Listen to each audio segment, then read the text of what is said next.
In the same kind of vein, we talked about entrepreneurs. Do you have some techniques you use with your students to keep them motivated, in general, or maybe specifically during this time to hold them accountable, keep them motivated, get them excited? You have a great following all over, and your students are really excited to study with you. And I think there's a lot that a lot of us can learn from the way that you're doing it.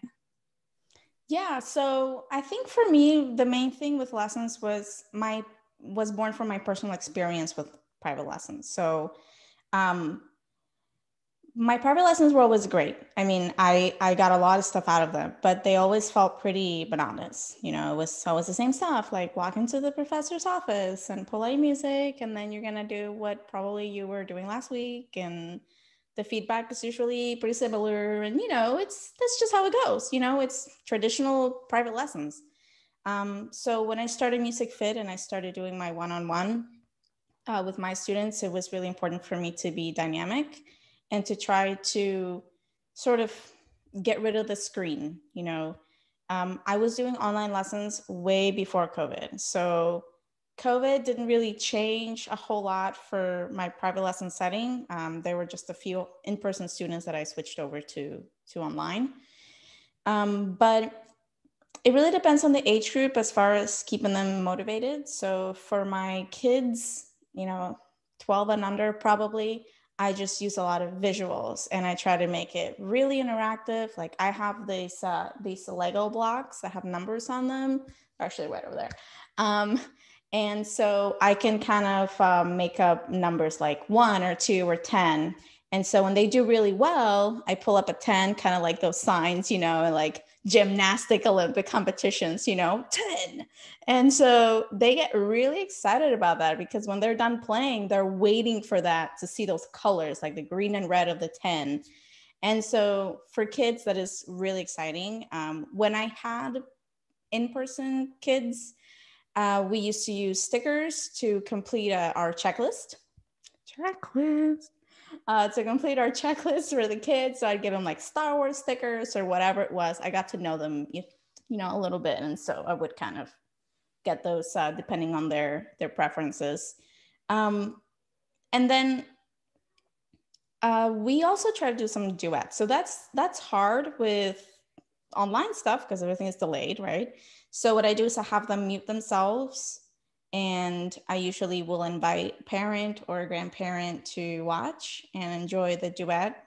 And so they will mute themselves. I will have a metronome over here for timing, and then I'll count us off and we'll play together. And then they get to tell me how it went. So the main things I ask them to watch out for are things like make sure we're starting together, make sure that right at this measure, we're resting together. No one should be playing. Make sure that we end together. Sometimes for kids, it's difficult to discern what is good and what isn't, right? So it could be like, not great, but they're like, it was awesome. And so we have these sort of landmarks where it's like, okay, here is where this should be happening. So stuff like that really keeps them engaged because they have something to hold on to. It's not just them in front of a screen, playing things. And throughout the years, we've done different things. I used to have a point reward system. So each lesson, I actually still do that with a few of my kids, just not all of them because they're not all interested. But if they do well, they get 50 points. And at a few times per semester, they can exchange these points for different things. So most of them choose GameStop gift cards. That's what they like doing. So when they've racked up enough points, they're like, Miss Aragon, I want my gift card. I'm like, all right, well, you're doing really well. So it's a motivator for them as well. And I have students from 7 to 76.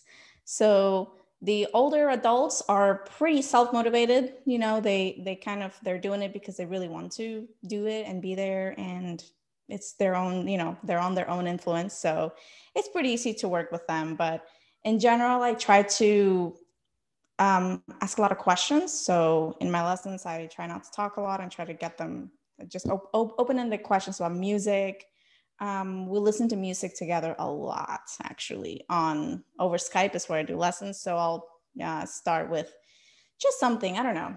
The Neruda Concerto, for example, is what we're working on this week. So I'll start with that. We'll listen to it. And before we start, I'll just be like, well, we're going to listen to it. And at the end, I want you to tell me like what you liked, what you didn't, and what is something that you would like to do yourself that you're hearing here.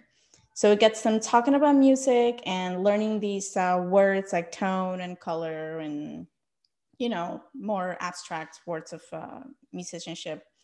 And yeah, I guess that's it. Just, you have to be animated, you know, there's a lot, there's a lot you can do.